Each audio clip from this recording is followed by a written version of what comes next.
Nou ja, hartlike goeienaand geliefdes. Baie welkom so saam by die huis van die Here. Dit is wonderlik om so saam met u te kan wees ook vanaand en ek glo en vertrou dat die Here ook vanaand u sal aanraak. Nou, dit is Pinkstertyd en as u nou wil weet of die Heilige Gees nog werkend is, kyk maar net daar in die eie lewe. Ek glo na vanoggend se boodskap is daar so hier en daar 'n vraagie wat u vir jouself kan vra het. En ek glo ook vanaand, dit is hoekom jy hier is dit die Heilige Gees van God wat besig is om met u te werk. So ek wil hê jy moet weet dat die Heilige Gees van God nog werk ook vanaand. Hoe wonderlik om te weet, hy is uitgestort en hy is hier met ons. Die Heilige Gees woon in die kinders van God. Hoe wonderlik is dit? Ek dink nie ons besef dit aldag nie. Ekskuus dat ek nou 'n bietjie tyd daaraan spandeer, maar besef ons dit regtig, dat God, die Almagtige, die skepper van hemel en aarde, binne in die mens kom woon, wanneer jy 'n wedergeboorte ondergaan. Dit is so wonderlik. Nou ja, net wat die afkondigings aan betref, ek herinner u net, daar's eerskomende Woensdag, nou nie Bybelstudie nie, maar daar is ons nou die Pinksterreeks waarmee ons besig is. Bid asseblief nog steeds vir daardie name ook op die siekenlys. Ons vertrou die Here daar vir volkome genesing. Ons het vanoggend ook gehoor toe broeder Nico ook gebid het dat in Jesaja 53 sê die Here dat deur sy wonde het daar vir ons genesing gekom. En ons glo van harte dat die Here ook so wonderlik sal deurdra. Goed, en dan wil ek net in laaste noem die Pinksterreeks.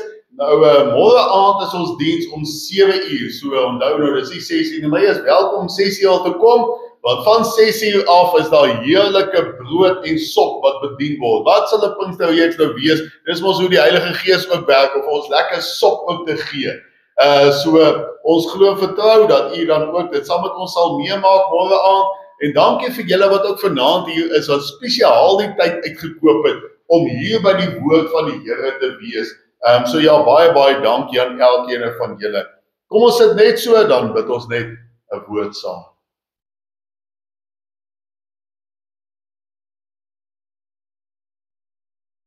Hemelse Vader, baie dankie dat ons vanaand hier by mekaar kan wees.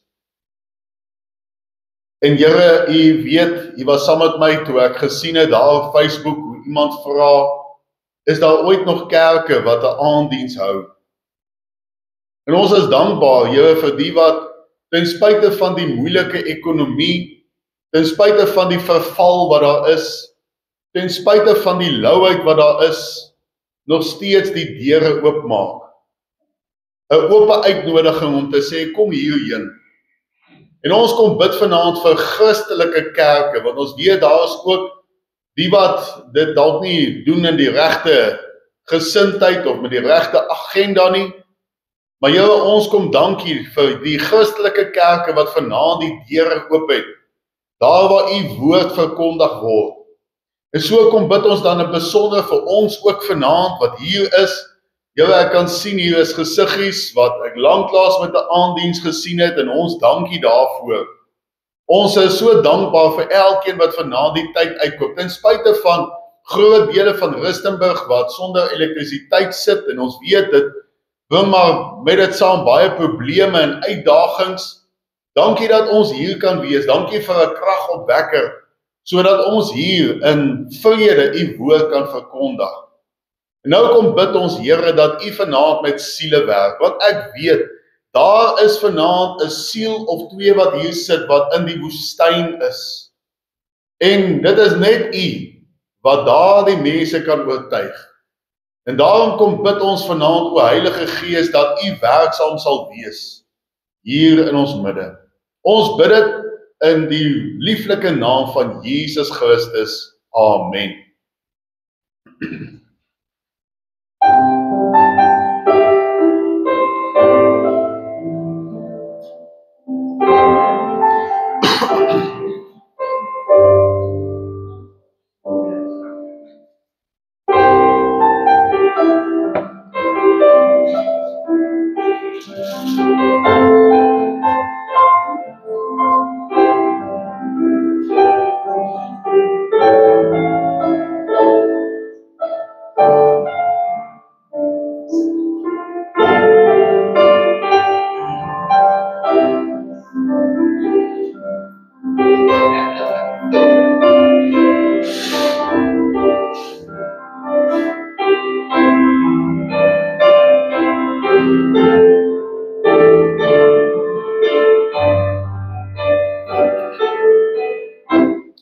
Baie dankie, Steven, julle kan maar die hek vir ons toemaak. Kom ons staan, dan sing ons daar die lied Lofsing die Here.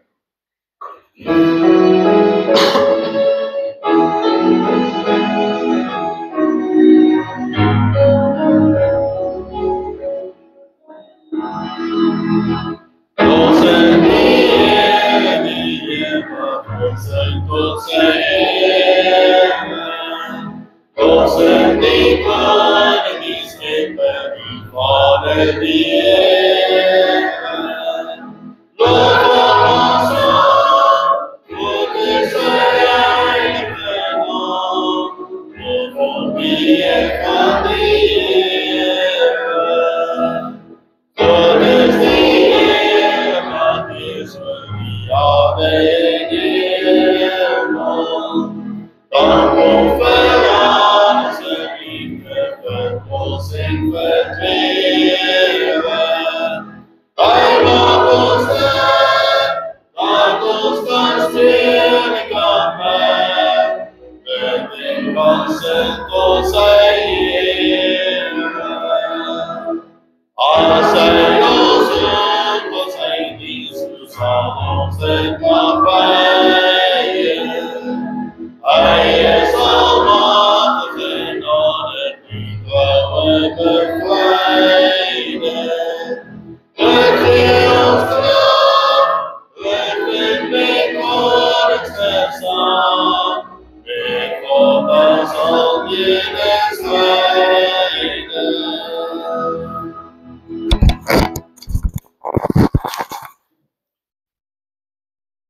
Nou ek neem maar vanaand se boodskap op, ek sal dit later daar op YouTube plaas, vir die wat dalk wonder hoekom is daar nie 'n diens nie, maar ek weet ook nou as die elektrisiteit so baie dele af is, dan is die syne ook nie altyd lekker nie, so daarom neem ek dit eerder op. Nou geliefdes, baie welkom by hierdie reeks wat ons mee voortgaan, Egipte na Kanaan. En ja, vir baie van julle is dit dalk nie onbekend nie, maar ek weet sommer die Here gaan dit vir u nuut en vars ook bring in hierdie tyd.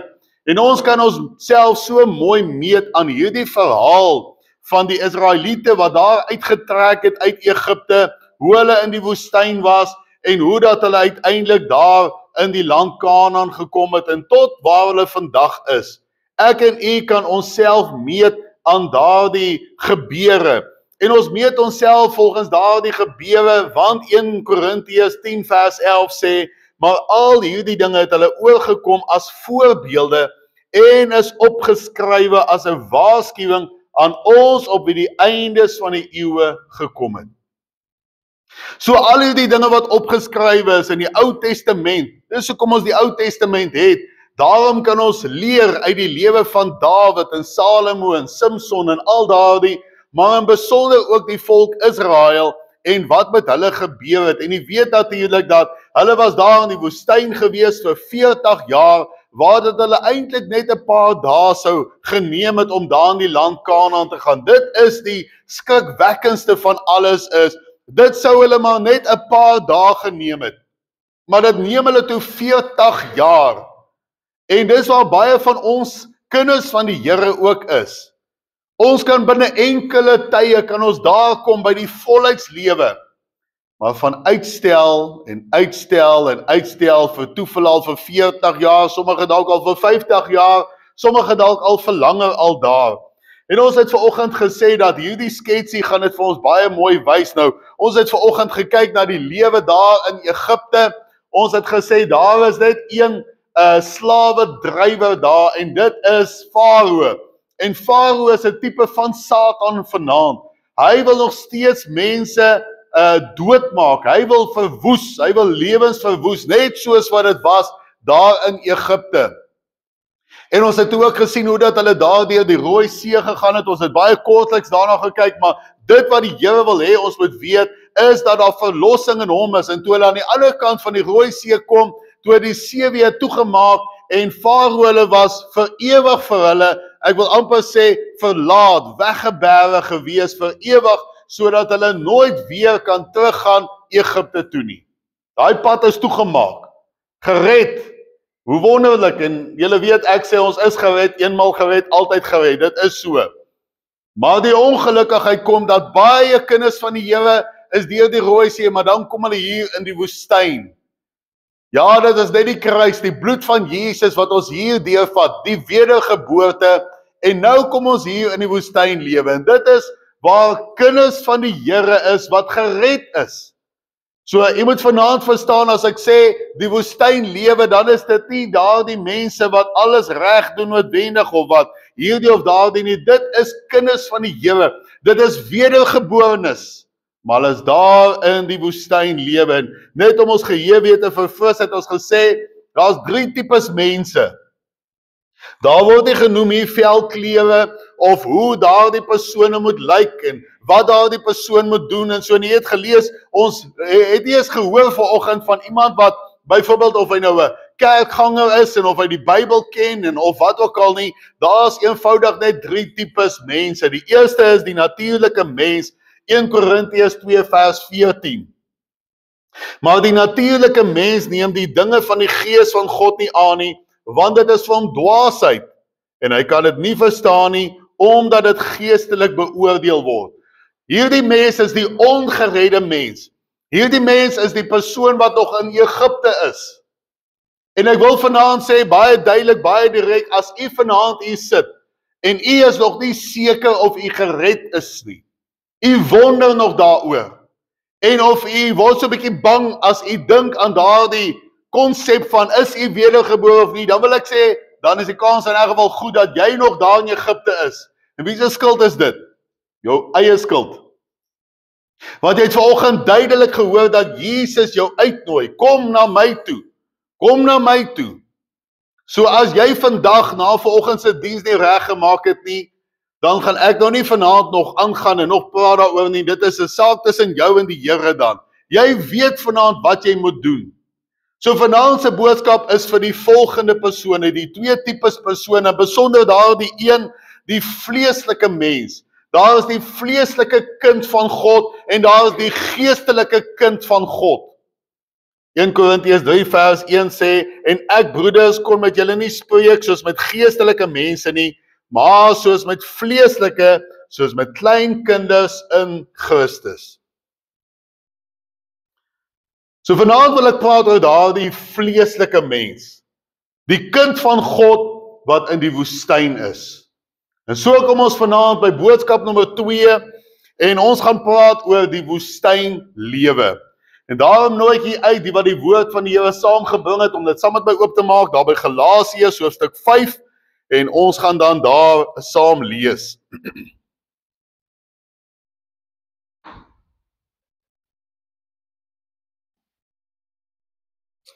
Galasiërs hoofstuk 5 en ons gaan dan daarso saam lees.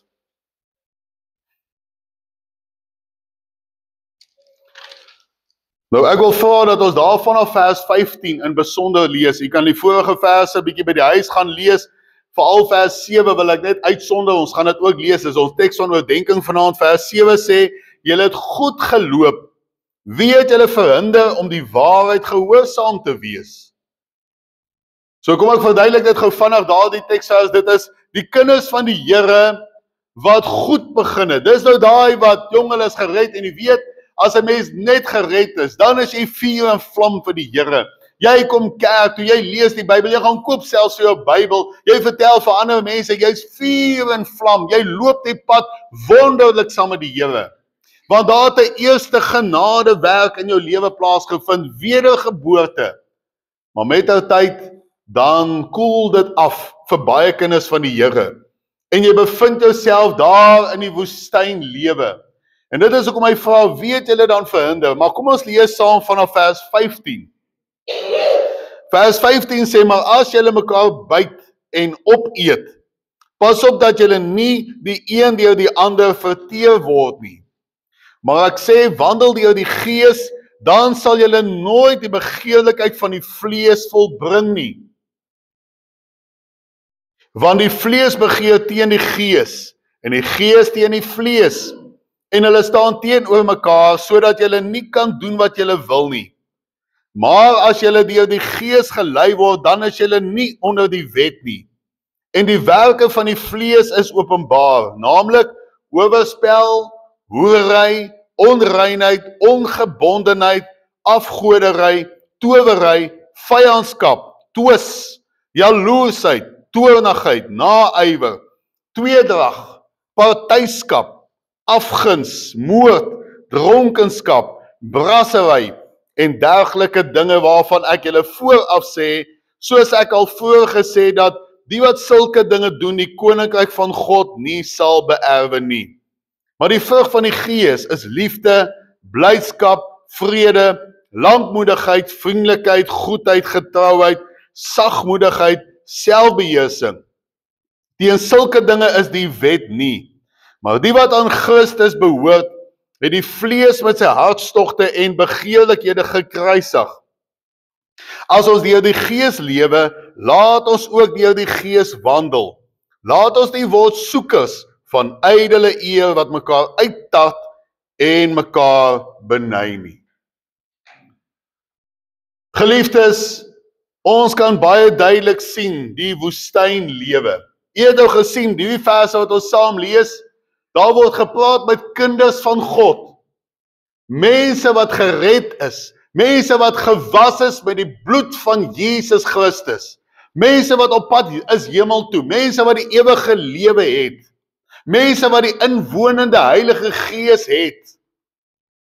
Maar jy het duidelik gesien, daar is hierdie twee tipes. Die een wat die vlees in sy lewe het wat hom beheer, en die ander ene wat die Gees het, wat sy lewe beheer. Waar staan jy vanaand? Is jy daai kind van God wat die vlees nog in jou lewe die beheer het, en of het die Heilige Gees die beheer in jou lewe?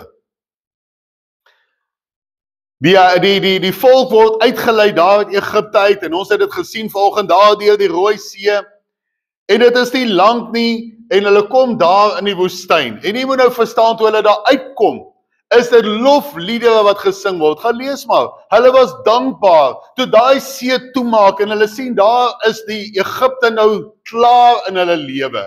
Daar is hierdie dood nou klaar in hulle lewe. Hierdie slawerny is nou verby. Toe het hulle begin om lofliedere saam te sing. Maar die volgende oomblik, toe gebeur daar iets. Hier kom hulle by die eerste berg wat hulle in vasloop. En daar gee die Here vir hulle die wette. En die Here gee daar die wette, want sien, daar is 'n probleem in hierdie dierbare kinders van die Here se lewe. Ons noem hulle kinders van die Here, want hulle het ons nou 'n tipe van 'n geredde mens. Hier kom die Israeliete en hulle kom by die berg en die Here gee vir hulle die wette. Hoekom? Want sien, Hier binne in hulle was daar nog saadjies gewees. Saadjies wat besig is om te ontkiem. Plantjies wat kom groei hier in hulle binneste. En dit bring sonde op sonde op sonde. Dit wat ons hier saam gelees het in Galasiërs 5, dit is wat in hulle harte gebeur het. Daarom roep die Here hulle eers daar by mekaar, voordat hulle verder gaan. Die oomblik toe hulle gered is, toe kom die Here en hy gee vir hulle hierdie wette. Want die Here wil hierdie saadjies van onkruid in hulle lewe doodmaak. En al hoe hulle dit kan doodmaak is dat hulle hoor wat is verkeerd en dat hulle dan onder leiding van God en onder leiding van sy gees hierdie dinge sal doodmaak in hulle lewe. So ons kan amper sê hulle was nou verlos uit Egipte, maar Egipte was nog nie uit hulle gewees nie. Dit is hoekom die Here vir hulle hierdie wette gee, die oomblik toe hulle daar net deur die Rooi See is, net 'n tyd daarna gee die Here vir hulle hierdie wette, want Egipte is nog binne in hulle. En daar is dierbare kinders van die Here ook vanaand, hulle is gered, maar ongelukkig is daardie Egipte, daardie geestelike Egipte nog in hulle lewe. En jy kan nie in die volheidslewe kom, jy kan nie in oorwinning kom, as daardie Egipte nog in jou lewe is nie. En moenie 'n fout maak nie, daai Egipte gaan nie van self weggaan nie. Dit gaan ook nie help jy sê vanaand, ag, ek is daarom al 30 jaar gered nie. Hoe lank was hulle in die woestyn? 40 jaar. En ons het volgend gesê, van daardie oorspronklike mense wat uitgelei is uit Egipte, is al maar 2 wat in die land Kanaan ingegaan het. Die ander het almal dood gegaan in die woestyn. Hulle het dood gegaan met daardie woestynlewe, daardie, kom ons sê, Egipte in hulle lewe. So dit gaan nie van self weggaan nie. Dit gaan nie. En dit is hoekom die Here praat so duidelik van heiligmaking. Dit is hoekom die Here praat van vervulling met die Heilige Gees. Dit is hoekom die Here praat van hartsreiniging en al daardie dinge. En hoekom was hulle vir 40 jaar in die woestyn? Was dit omdat hulle maar nou net 'n bietjie daar in die woestyn wou bly, omdat hulle ou tentjies daar gehad het? Nee, daar's 'n spesifieke vers wat sê hoekom die Here hulle daar in die woestyn gehou het vir 40 jaar. Hulle kon nie in Kanaan ingaan as Egipte nie uit hulle harte uit is nie. Deuteronomium 8 vers 2. En jy moet dink aan die hele pad waar langs die Here jou God jou nou 40 jaar lank in die woestyn gelei het, tot jou verootmoediging en beproewing, om te weet wat in jou hart is, of jy sy gebooie sal hou of nie. So dis hoekom daar baie kinders van die Here vanaand nog nie in daardie oorwinnende lewe kom nie. En ons gaan nog 'n bietjie praat, wat is daardie oorwinnende lewe, want dit beteken nou nie jong, niks kom na jou kant toe nie. Nee, dit is nie dit nie, maar ek moet nou maar vir die res van die reeks kom om te kyk, wat is daardie oorwinnende lewe? Wat is daardie Kanaans lewe? Wat is dit? Ons gaan nog daarby uitkom. Maar jy kan nie daarby uitkom as Egipte nog in jou is nie. En sover Egipte in jou is, gaan die Here jou nie toelaat in die volheidslewe nie. Het die Here vir Moses toegelaat om in Kanaan in te gaan? Nee. Hier is 'n man van God, Moses. En die Here sê vir hom, jy sal nie daar ingaan nie. So moenie dink, jy is so oulik. En ek bedoel dit nou nie sleg nie, maar ek sê dit reguit vanaand. Moenie dink, jy is so oulik, ag, die Here sal jou maar net daar in die volheidslewe plaas nie. As hy dit vir Moses nie gedoen het, sal hy dit ook nie vir jou doen. Daar is werk wat gedoen moet word, daar moet Egipte uit jou uitgehaal word, hierdie sonde en daai inwonende sonde moet uitgeneem word uit jou lewe uit.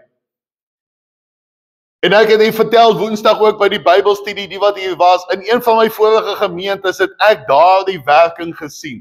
Daar was 'n reeks dienste wat ek gehou het, en die oomblik toe daar die gemeentelede begin regmaak, daar die sonde wat daar is, uit hulle lewe uithaal, 'n sekere saak wat daar was in die gemeente, toe hulle handel daarmee, toe kom die seën van die Here.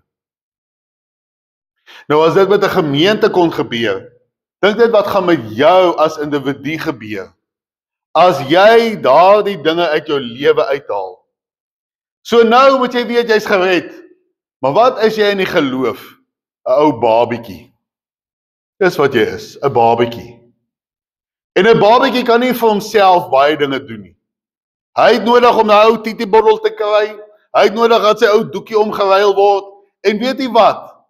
Ek wil vanaand sê, en ek dink baie wat in die bediening staan sal saam met my stem, maar ek weet u wat hier sit vanaand, gaan ook baie van julle saam met my stem. Weet julle, daar's te veel kinders van die Here wat jy die doekies moet omdraai en jy moet titiebelos gee die hele tyd.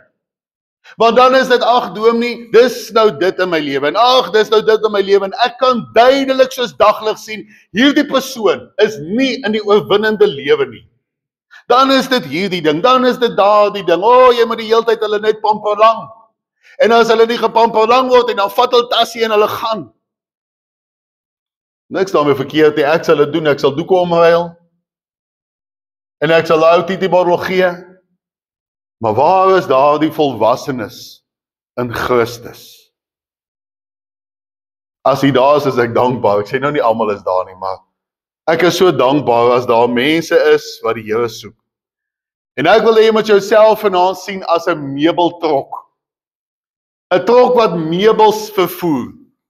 En wat baie keer gebeur, en ek het dit al gesien hoe daar nou mense is wat 'n meubeltrok het, maar niemand skakel hulle om meubels te vervoer nie. En so besluit hierdie man wie se trok dit nou is, jong, iemand het my gebel en gesê ek moet vir hulle vullis gaan wegry. En so gaan laai hierdie vullis en hy ry die vullis maar weg, want ek meen, dis mos dan nog geld wat inkom. En naderhand word hierdie meubeltrok 'n vullistrok. En hierdie vullistrok begin ruik na daardie vullis. En op 'n dag toe skakel iemand om en sê ek wil meubels vervoer, en toe daai trok nou hier so stop, toe hy daai deure oopmaak, toe staan nou so reuk daar, en hy sien daar's nog 'n paar vullissakke wat daar voor lê. En hierdie man sê, nee jong, ek sal iemand anders te kry om my meubels te vervoer.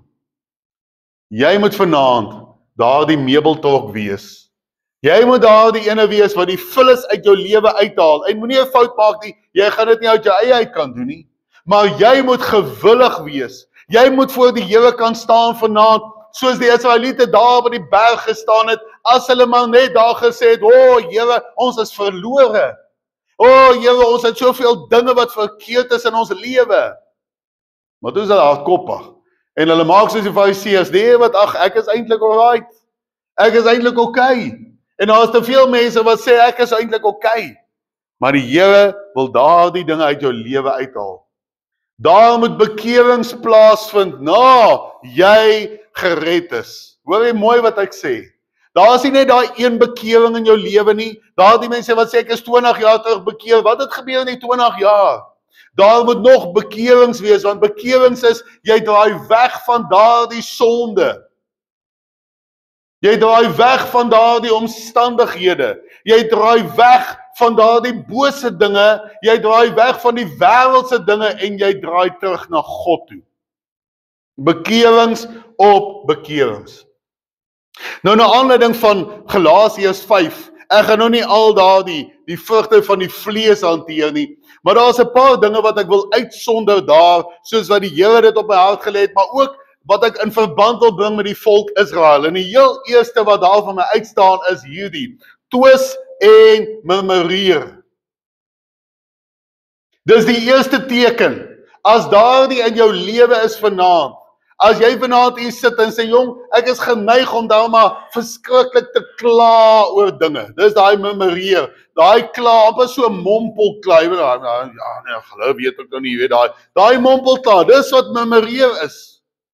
En twis, as dit in jou lewe is, dan moet jy vir jouself vra, is dit nie dalk 'n teken dat die vlees die oorhand het in my lewe nie?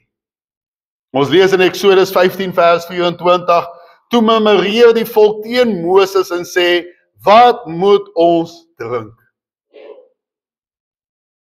Hulle kla by Moses. Maar by wie kla hulle eintlik? By die Here. Want hulle weet Moses is 'n gesant van die Here.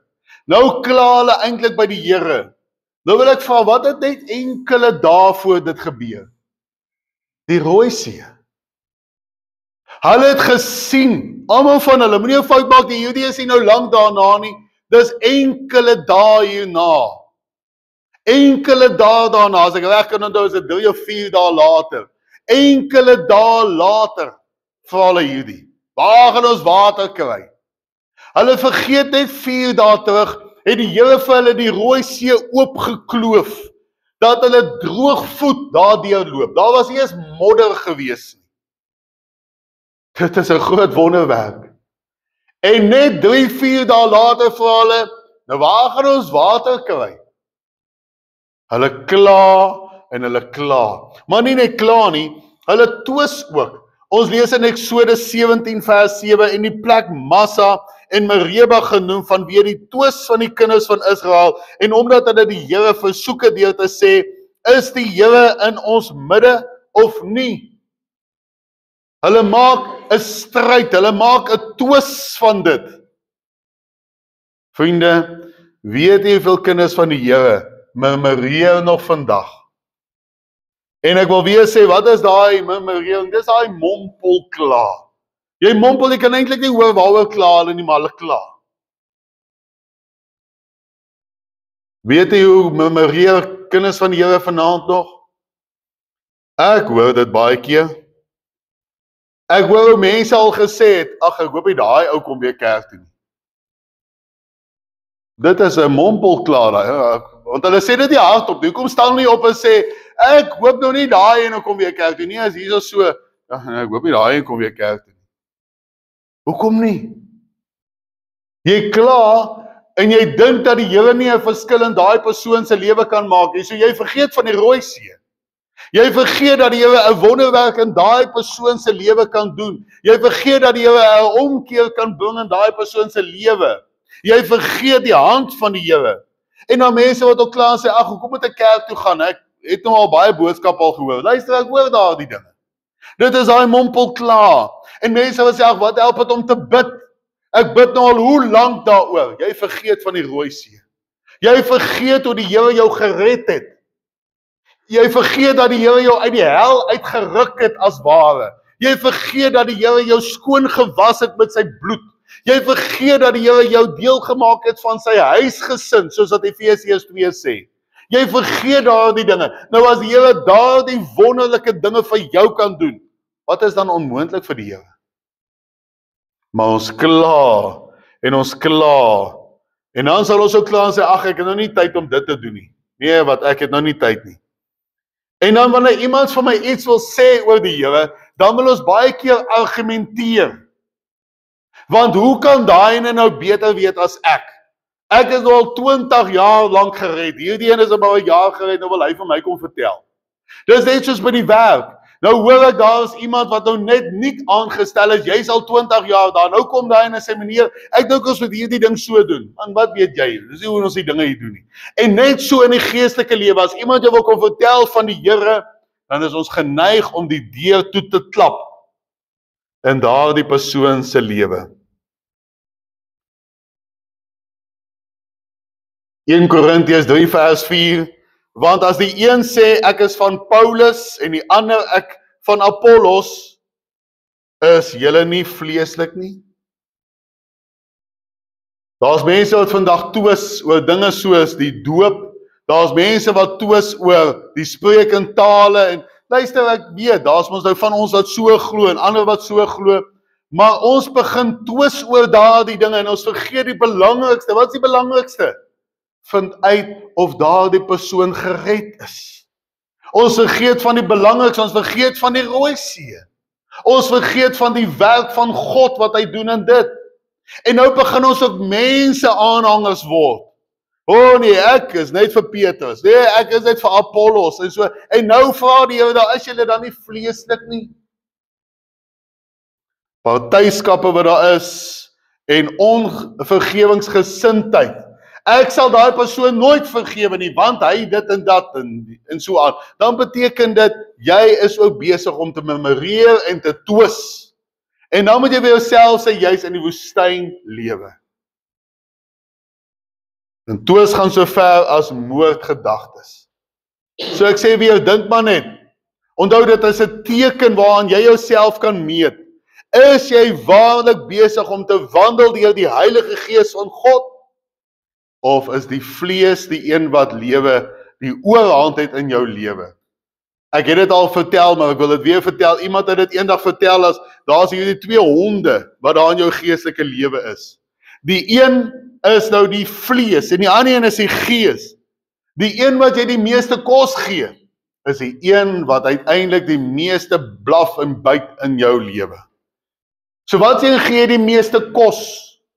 Gee jy meer tyd saam met die Here of nie? En dit bring my by die volgende gedagte, dis daar die bitterheid. Ons lees in Exodus 15 vers 23, en hulle het in Mara gekom, maar kon die water van Mara nie drink nie, want dit was bitter. Daarom heet die plek Mara. Nou jy het gesien, deel van die vrug van die vlees is, daai bitterheid wat in jou lewe is. Nou so interessant, die Here beloof aan die volk, 'n land wat oorloop van melk en heuning. Heuning is lekker soet. En hier kom hulle nou in die woestyn en hulle kry iets. En wat is daar iets? Bitterheid. Dis wat hulle kry. Bitterheid. Nou wat is daai bitterheid in 'n kind van God se lewe? Dis om nie vrede te hê nie. Want hoe kan jy daai soet dinge in jou lewe ervaar as jy nie daardie vrede het nie?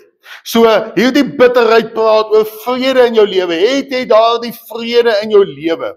Het jy daardie vrede dat as iets gebeur in jou lewe dat jy weet, jy hoef nie bitter te word. Kom ek gee vir jou 'n voorbeeld van wat ek al in my lewe beleef het.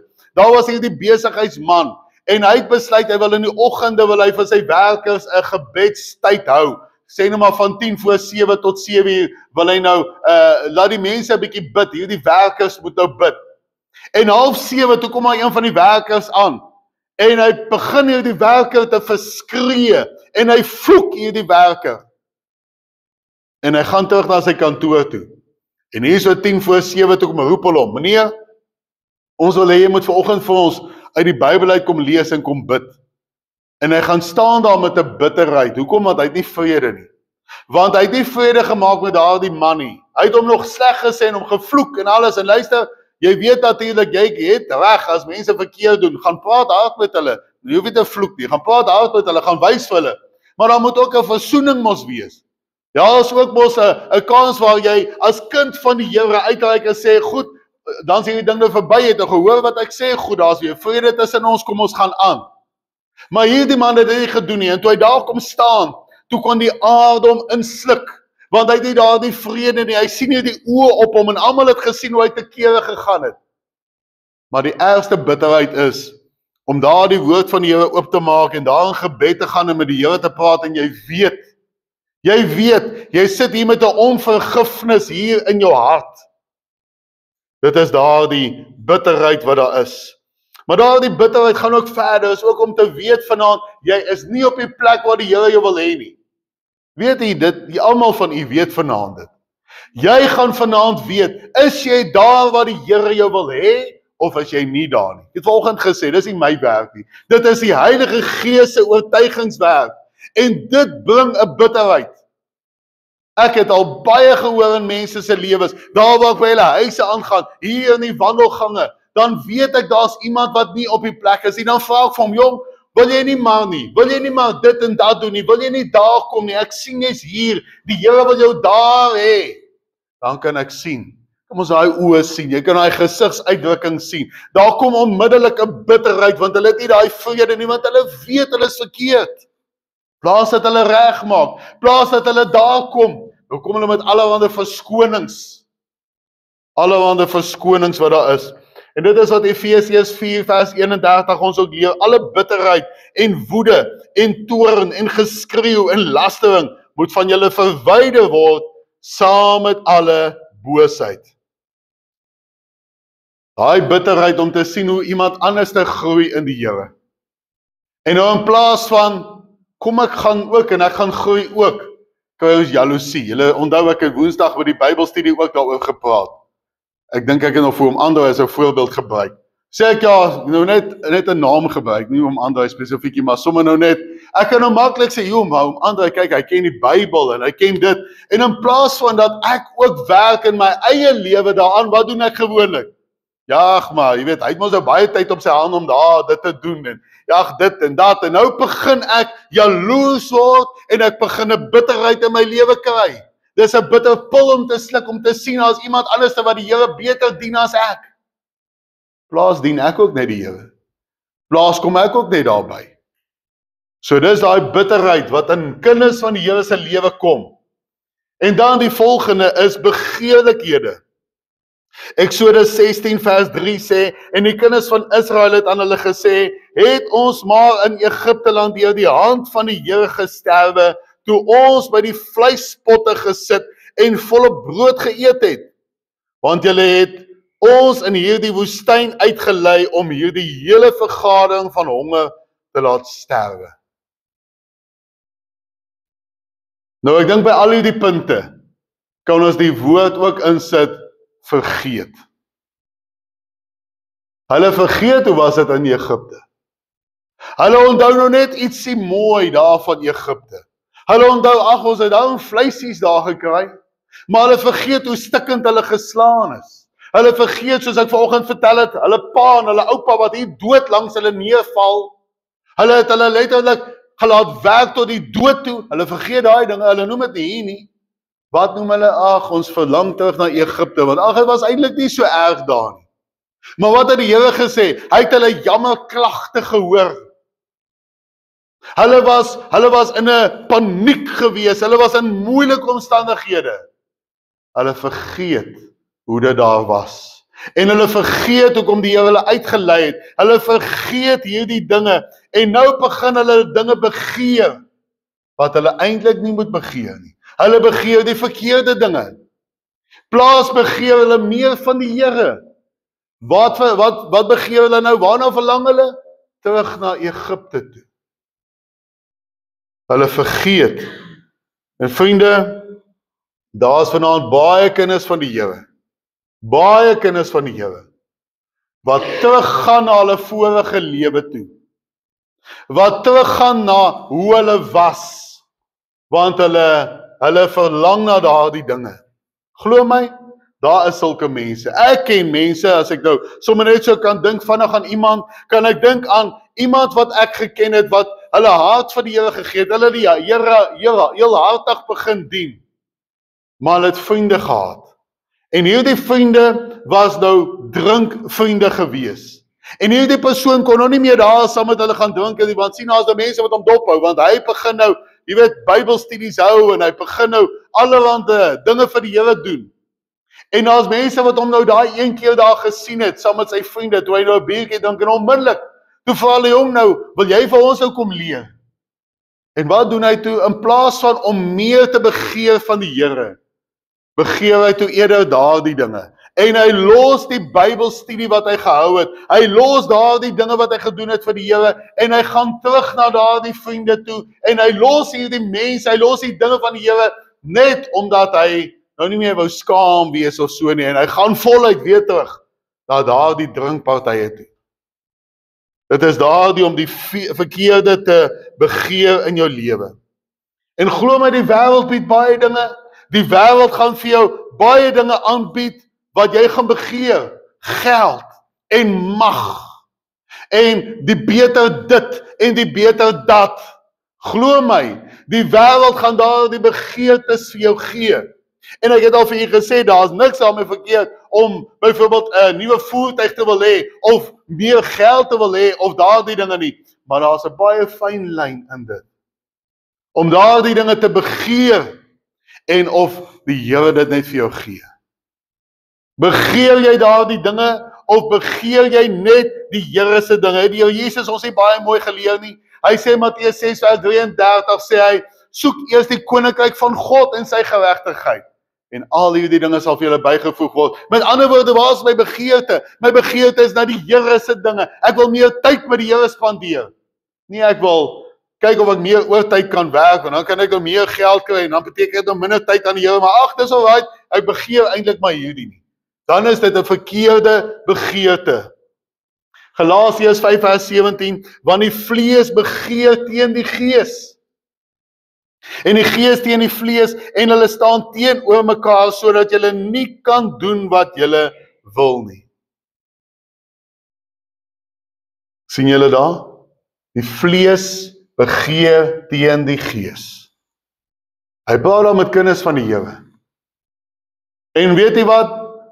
As iemand vanaand hier sit en sê, wel gelukkig, gister het ek in so 'n geval, was ek in so 'n geval gewees, ek het met so 'n geval te doen gehad, maar gelukkig het ek en die gees het dit oorwin. Ek is bly vir jou. Ongelukkig stop dit nie daar nie. Dit gaan vanaand ook kom, môre ook, oormôre. Daar gaan klomp omstandighede elke dag oor jou pad kom waar jy 'n keuse moet hê. Kies ek meer van die Heilige Gees of kies ek die vlees? En ek sê weer, dit is 'n baie fyn lyn. Mense begeer sertifikate en diplomas en trofees en 'n stewige bankrekening, maar daar's geen begeerte vir die dinge van die Here nie. Geen begeerte nie. Ek wil dit noem, wat nou onlangs gebeur het, so min of meer 2 weke terug, praat ek met 'n man wat, die man praat som, hy borrel som en hy sê, jong, hy het hierdie geld wat hy kry, en hy het daai salaris wat hy kry, en hy het hierdie mag wat hy uitoefen, 'n man wat 'n hoë kop is by 'n besigheid, 'n myn en so aan, hy het hierdie hoë posisie daar, en hy sê vir my, ag, as ek nou daardie ding wil hê, dan gaan koop ek hom. Dis hoe hy praat, en hy sit al die dinge op die tafel, en hy sê vir my kinders gee ek net die beste, as hulle kom sê hulle wil dit hê, dan koop ek dit vir hulle, ek het nie 'n probleem met geld nie, sê daardie man, vir my, in my gesig, 2 weke gelede, maar ek vra vir daardie selfe man, wanneer laas was jy by 'n kerk gewees? As 'n klein seentjie laas, het jy 'n Bybel? Ja, ek dink daar iewers in ons kas is 'n Bybel. Wanneer laas het jy gebid? En genadiglik is hy eerlik en hy dink eers so en hy sê, baie lank terug. Wat help al daardie dinge? Al daai begeertes na hierdie dinge, en as hy vanaand doodgaan, staan hy voor God. Hy kan nie daarso vir hom sê, soos hy vir my gesê het, ja, wat, as my kinders dit vra of dit nie, die Here gaan net so kyk en sê, ja, nee, is reg, maar ek stel nie belang in daai dinge nie. Wonderlik, as jy vir jou kinders sorg, en jou kleinkinders, jou familie, dis alles wonderlik, maar die Here soek jou, en dit was my antwoord aan daardie man, ek sê vir hom, maar die Here soek jou, hy soek nie die ander dinge nie, dalk moet jy so hier en daar 'n bietjie nee sê, dalk moet jy hier en daar dinge bedank, los in jou lewe, sodat jy nader kan beweeg aan die Here, want die Here soek jou hart, en ek kan sien jou hart is ver van die Here af, en genadiglik sê hy, maar ja, hoor, my hart is ver van die Here af. Maar weet jy wat, daai man sit hier en hy het 'n getuienis, dat hy gered is, jare gelede, maar hy is in die woestyn. So moenie 'n fout maak nie. Hy het hierdie klomp dinge in hy's wel af, maar in die woestyn. Het die Israeliete nie ook baie goud en goed gehad in die woestyn nie? Hulle het. Tog was hulle geestelik arm gewees. Wie begeer nog om die res van hierdie jaar te probeer om elke kerkdiens by te woon? Wie begeer nog om te kyk of, kom ek kom bietjie meer aanddienste toe? Wie begeer nog om te kyk dat ek elke Bybelstudie kan bywoon? Wie begeer nog om daar in sy binnekamer in te gaan, sy of in haar binnekamer in te gaan, en daar nog werklik die deur te sluit, en daarin tyd met die Here te spandeer? Wie begeer nog daardie dinge? Wie begeer nog om te kom help met byvoorbeeld die kinderbediening? Wie begeer nog om te sê, maar ek wil help om siele te wen vir Jesus? Dis die regte begeertes. Dis wat die Heilige Gees wil hê. Wat doen die Heilige Gees? Die Heilige Gees stel vanaand belang in siele. Stel jy vanaand belang in siele?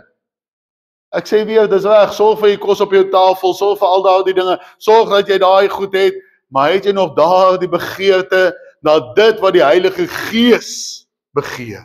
Want jy kan nie vanaand sê, jy wandel met die Gees van God, maar sy begeerte is daar, sy wil is daar, en jou begeerte en jou wil is hier. Dit moet saamloop. So jy moet dalk vanaand, as ons hier uitloop vir jouself, die vraag van, as jy daar in die voertuig klim, en jy sit daar langs jou man of jou vrou, wie ook al, dan moet jy dalk vir jouself vra, en vir hulle vra, joh, dit wat ons heiliglik doen, in ons geestelike lewe, is dit in lyn met die werking van die Gees van God. As die Heilige Gees na jou werk kyk en dit wat jy doen by jou werk, is jy volgens sy wil. As jy daar by die huis is, dit wat jy doen by jou huis, is dit volgens die Heilige Gees se wil. Wandel jy werklik met die Heilige Gees? En ek wil tog net hierdie begeerte noem weer. Ek het dit ook al genoem, maar julle weet mos Paulus het gesê, dis nie ledig om dieselfde ding aan julle te herhaal nie, want dit gee julle sekerheid. Dan gaan dit baie kortliks vertel, iets wat my verskriklik aangegryp het. Ek was daar die enige gewees, wat die Bybel ook maar net daar, ek het hom amper nooit gelees nie. En ek kan onthou, ek kom in Mosambiek van alle plekke. In die mees afgeleë plekke in Mosambiek, daar waar jy nie 'n teerpad eens sien nie. En ek kom daar en ons gaan deel die evangelie daar by 'n skooltjie. En ons ry kilometers ver. Ons het 'n sentrale punt waarvan ons beweeg elke dag. En ons ry kilometers ver. Met tye ry ons al hier 4 uur die oggend om 9 uur by 'n plek aan te kom. Dit is sand en ons sit vas en ons moet uitsleep en ons moet dit doen en dat doen en sorg dat ons genoeg brandstof het. En ons gaan deel die evangelie daar by 'n skooltjie 80 kilometer van waar ons sentrale basis is. En ons is vir 2 weke daar, in die tweede week kom daar 'n ou vroutjie aangeloop. Oud. Sonder skoene aan. Hier kom sy aangeloop en my oog vang haar dadelik en ek staan op en ek loop daarna toe, maar ek verstaan niks wat sy sê nie. En ek roep die tolk en ek sê, "Jong, kom hier so." En hy kom daar en ek sê, "Hoor by die vrou, wat soek sy?" En sy vertel, jong, sy kom van daardie skooltjie af. En ek dink toe maar daai skooltjie, was een van die drywers, ek het gesien 80 kilometer ver, 81 om presies te wees. 80 kilometer ver is daardie skooltjie. En daardie vrou kom daar, en wat is haar begeerte? Haar begeerte is nie ek soek 'n brood of 'n blikkie vis of ek soek dit of dat soos wat ons mense baie keer jy sê. Ek meen, die was vanoggend 'n man kom ek roep dit, en noem dit sommer weg uit. Hy kom in die helfte van die diens hier in en na die diens hier kom hy vorentoe en ek dink hier is 'n man wat dalk nou iets gehoor het en hy wil dalk met die Here 'n pad begin stap. Julle weet van wie ek praat. Meneer, wat vra hy? Ek soek kos. Sal wat hy vra? Ek soek kos. En ja, hy het ook honger. Maar hy soek kos. Maar hier is 'n vrou wat nog hongerder is as hy, glo my. Ek het die omstandighede gesien daar. Jy moet daar baie ver ry om 'n brood te gaan kry. En hier kom 'n vrou en sy vra nie kos nie. Wat vra sy? Ons het 'n Johannes Evangelie uitgedeel by daai skooltjie. En sy kom met daai Johannes Evangelie hier aan. Na dae kom sy met daai Johannes Evangelie hier aan, wat al deur gelees is en sy vra, "Het julle nie meer van hierdie nie? Het julle nie meer van hierdie nie?" En ek het een Bybel in hulle taal oor wat daar aan die bakkie lê. En ek gaan haal daai Bybel en ek gee hom vir haar. En nie van, okay, maar kan ek nog dit ook kry of ek wil van die Bybel groet net so en daar loop sy, maak die Bybel oop, trek die plastiek af en daar begin sy die Bybel te lees. Sy het 'n begeerte gehad na God se dinge, nie na die vlees nie, na God se dinge. En ek wonder maar net, waar is sy vandag? Maar dan net die laaste, die afgodery. Die afgodery. Ons lees in Eksodus 32 vers 4 en hy het dit uit hulle hand geneem en dit met die buitel bewerk en daar 'n gegote kalf van gemaak. Daarop sê hulle, dit is jou gode, o Israel, wat jou uit Egipte land laat optrek het. Nou weer eens, hulle vergeet. Wie is die God wat hulle uitgelei het uit Egipte uit? Hulle weet dit baie duidelik. Hulle weet wie is daardie God. Ek is, het hy homself aan hulle bekend gestel. Ek is. Hulle weet wie hy is, hulle ken hom by die naam. En hulle het hom gesien werk deur Moses, hulle het hom in die 10 plaae gesien, hulle het hom by die Rooi See gesien, hulle het dit alles gesien. En nou vir 'n oomblik, wat gebeur? En weet jy, daar is ook al 'n groot waarheid hierin. Die oomblik toe Moses ook weggaan daar in die berg, en julle weet, hy was vir 40 dae daar, en hier mense begin te wonder, dit sê nogal baie vir my van mense wat van kerke af wegbly. Daar is hulle nou so 'n bietjie weg van die dominee af, so 'n bietjie weg van die geestelike leiding af, en wat gebeur? Kom ons maak ons eie planne, kom ons maak 'n kalf. En hier vat hulle daar die goud en hulle maak 'n kalf daarvan, en hulle begin hierdie beeld aanbid. Hulle vergeet die Here. Hulle vergeet die Here. En hoekom het hulle hierdie kalf gemaak? Daar's net een rede hoekom. Hulle was selfgesentreerd geweest. Met ander woorde, dit gaan oor Ek wil nou iets hê wat ek kan aanbid, volgens my smaak. Ek wil hierdie ding kan sien. Ek wil sien hoe hy blink. Ek wil my God maak en ek wil hom in my boksie pas soos wat ek nou dink. Daarom maak hulle daardie gegote kalf. Daarom maak hulle dit. Want hulle het vir daai oomblik nou nie meer God gesien nie. Hulle het hom nie gehoor nie, want Moses is nie daar in die plaas. Wag hulle net op die Here. En is dit nie maar vandag ook nog die probleem nie? Wat is daai probleem vandag? As ons nou die vlees kan opsom deur alles, ek het nou 'n paar dinge genoem vanaand, maar as ek die vlees kan opsom, daai woestynlewe opsom, wat is dit? Wat was vir 40 jaar in daardie mense se harte, dat hulle vir 40 jaar lank daar in die woestyn was en nie in Kanaan kon inbeweeg nie? En as ons dink in Moses ook, wat het gemaak dat Moses toe nou nie in die land Kanaan kon ingaan nie? Waarom het die Here hom belet om daarin te gaan? Waaroor het dit gegaan? Die eie ek. Moses kom en die Here gee vir hom 'n opdrag wat hy moet doen en hy sê daar, moet ek vir julle dit doen. Nie die Here sal dit vir julle doen nie, moet ek dit vir julle doen.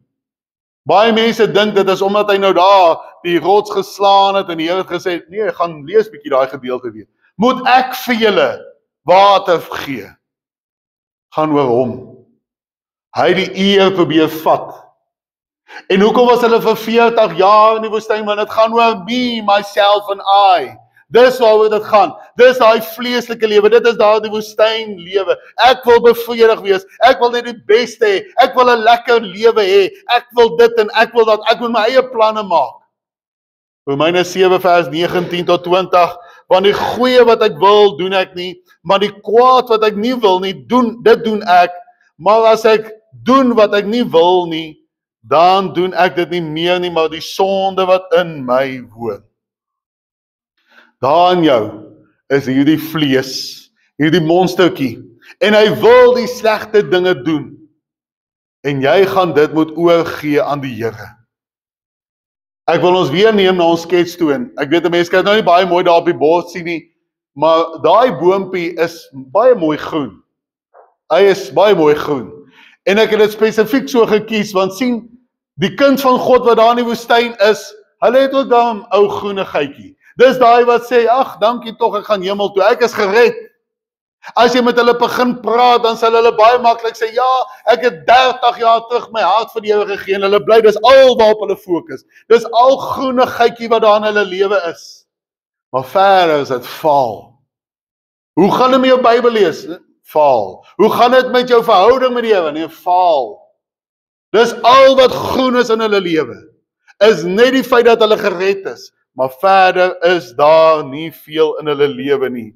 Hulle raak so selfgesentreerd, so eie ek. Hulle is so besig met hulle eie koninkrykie wat hulle wil bou, deur wat ook al, hulle werk en oortyd en al hierdie dinge wat hulle doen by die huis. Hulle skuif die Here eenkant, hulle maak nie meer tyd by die Here nie. Hulle hou nie meer hulle stilte tyd met die Here nie. En want dit gaan oor ek. Nee, ek is nou eers besig om my storie te kyk. Nie nou tyd nie, ek sal nou. En dan nou gaan bid jy net gou daar, Here, dankie vir vandag. Amen. En dan wonder jy, waar is daai groenigheid in jou geestelike lewe? Waar is daai lewe in jou geestelike lewe? Dis omdat jy nie tyd maak met die Here nie. Jy maak nie opofferings nie. En nou lees ons in Romeine 7 vers 24 tot 25, ek elendige mens, wie sal my verlos van die liggaam van hierdie dood? Ek dank God deur Jesus Christus, ons Here. Maar ja, daar's ongelukkig in baie kinders van die Here vandag in 2025 ook 'n goue kalf, 'n afgod. Wat is daardie afgod?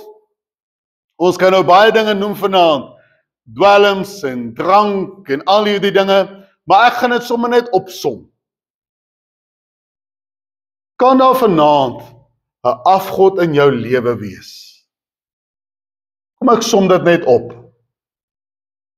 As daar dinge in jou lewe is, waarin jy meer tyd spandeer as aan God, wat is dit dan? Ja, ek weet ons moet werk het, soveel ure by die werk en al daardie dinge, maar ek praat van jou hart. Is jou hart terwyl jy daar by die werk is so gerig op die Here, so fyn ingestel op die Here se stem, dat as die Here nou vir jou daar by jou werk iets sal sê, dat jy luister. As jy by die huis kom, kan jy nie wag om net so 'n bietjie daar in gebed te gaan, en jy gaan praat met die Here, en jy gaan maak die kos, terwyl jy kos maak, terwyl jy daai minuut wag, dat daai steekie nou so aan die een kant braai, dan staan jy daar en jy begin sommer in jou gedagtes net bid, en ag, dankie Here, vir hierdie ou steekie wat U vir my gegee het. Here, baie dankie daarvoor, amen. En jy gaan aan, het jy daardie tyd wat jy met die Here spandeer, en ek wil vanaand sê, as daar dinge in jou lewe is, waaraan jy meer tyd spandeer, dan het jy dalk 'n afgod in jou lewe. Dit is hoekom jy daai val en opstaan lewe het, daai golwe van die see, en die Israeliete is 'n goeie voorbeeld van dit, vir 40 jaar lank, gaan lees maar, dan is dit giftige slange wat die Here onder hulle instuur, dan het hulle nie water nie, dan soek hulle nou meer vleis, en dan soek hulle die, en dan soek hulle daardie, dan dien hulle die Here, dis wonderlik, hulle dien die Here val op 'n stadium, julle moet al julle besittings vir my gee, en hulle gee, soveel sodat Moses na hulle sê, nee, julle moet 'n bietjie stop, ja, is al te veel, maar die ander keer as die Here vir hulle iets vra, dan, ek het klaar gegee al.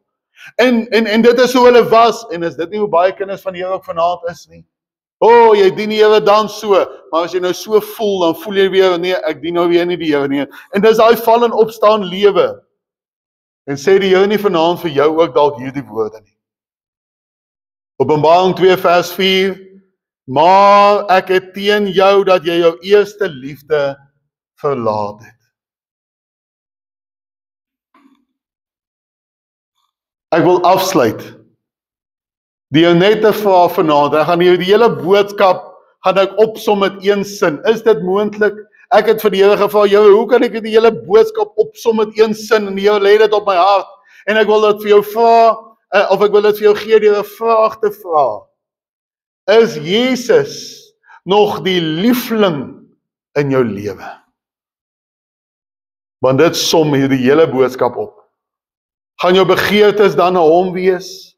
Gaan jy nie afgode wil dien nie, want jy het hom, is hy die liefling van jou siel in jou lewe? Ja, hy is lief vir jou, hy is lief vir jou siel.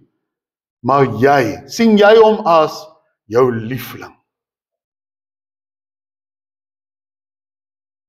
Daar is vanaand nog tyd om te erken teenoor die Here, Here, ek het afgode in my lewe, Here, ek weet, ek spandeer nie genoeg tyd nie, wat ook al die Heilige Gees daar vir jou uitwys. Dis die wonderlik van hierdie hele Pinksterreeks en van elke boodskap. Ek hoef nie alles te sê nie.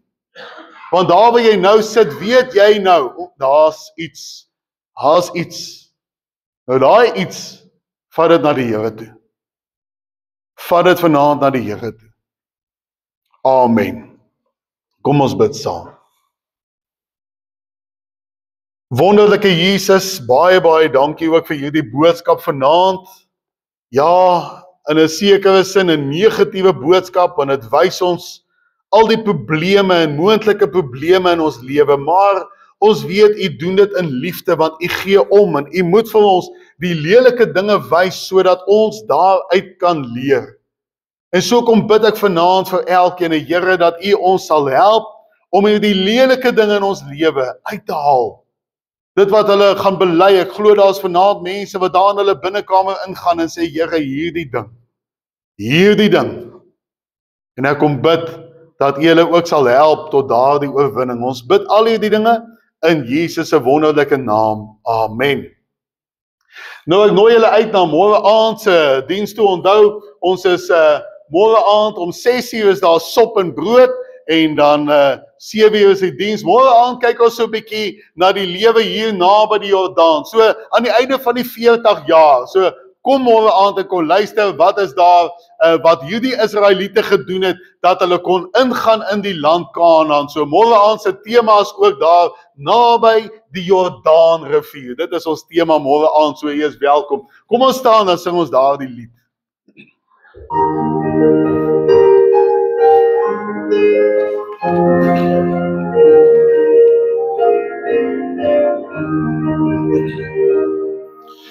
Meer heiligheid gee mij, meer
Nou ons kan ongelukkig nie almal se binneste sien nie, maar ek dink ek is reg as ek sê ek sien daar is hier en daar traantjies voor die Here wat sê Here, jy het vanaand met my gepraat en ek kom bid vir jou. Vra dat jy vanaand in jou binnekamer sal ingaan en vra vir jou hierdie dinge wat daar in my lewe verkeerd is, om help my om dit uit te haal, sodat ek môre aand hier kan kom sit en kom hoor, naby die Jordaan. Ek wil deur die Jordaan vir u gaan en jy gaan nog sien hoekom dit so belangrik is om deur die Jordaan te gaan. So kom gerus môre aand, ontvang dan nou die seën van die Here. Die genade van ons Here Jesus Christus en die liefde van God ons Vader en die opsoekende gemeenskap van sy Heilige Gees wees en bly met elkeen van u. Amen.